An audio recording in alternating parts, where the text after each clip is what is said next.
Ensuite du dénombrement, on va voir la notion de combinaison. On va voir la définition d'une combinaison. Combinaison, c'est quoi? Donc, toujours, on utilise un ensemble fini de cardinal n. E, un ensemble de cardinal n. Et P un entier inférieur ou égal à n. P un entier inférieur ou égal à n. Donc, une combinaison de P éléments, une combinaison de P éléments parmi les n éléments de E. C'est quoi? C'est toute partie, ou bien tout sous-ensemble de E qui contient P éléments, ou bien de cardinal P.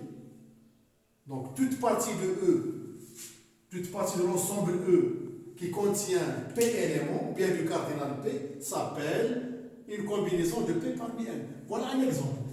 E est égal à 1, 2, 3, A, B, C, D. Donc, cardinal de E est égal à 7, 7 joue le rôle de n. On va prendre par exemple P est égal à 3. Donc, soit A est égal. Donc, faites attention pour le différencier, pour faire la différence entre une combinaison et un arrangement. Dans les combinaisons, on utilise les accolades.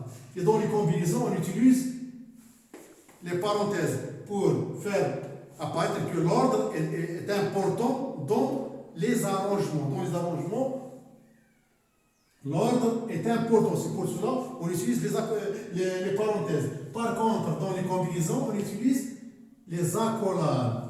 Donc, voilà A est égal à 2AB, l'ensemble qui contient, ou bien la partie de E qui contient 2AB. Donc, comme on voit, A est inclus dans E. Le cardinal de A est égal, c'est 3. Donc, A est une combinaison de 3 éléments parmi 7 éléments de E. La même chose, B est égal à 3, 2B. Donc, B, cardinal de B, c'est 3. Donc, B est une combinaison de 3 parmi 7 éléments de E. C, B3, 2. C'est aussi une combinaison. Comme remarque, entre B et C, les éléments de B sont 3, 2B. Les éléments de C sont 3, 2B. Est-ce que B est différent de C ou bien B égale à C? Donc, comme remarque, à l'intérieur des accolades, l'ordre n'est pas important. Donc, on remarque que B est égal à C.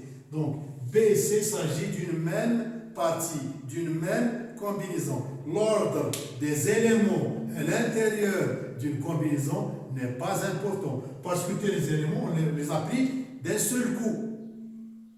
Donc, comme on avait dans les exercices concernant les tirages, les tirages successifs, soit avec remise ou bien sans remise, on utilise des accolades.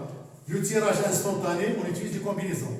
Et voilà, donc faites attention faites la différence entre les arrangements et les combinaisons.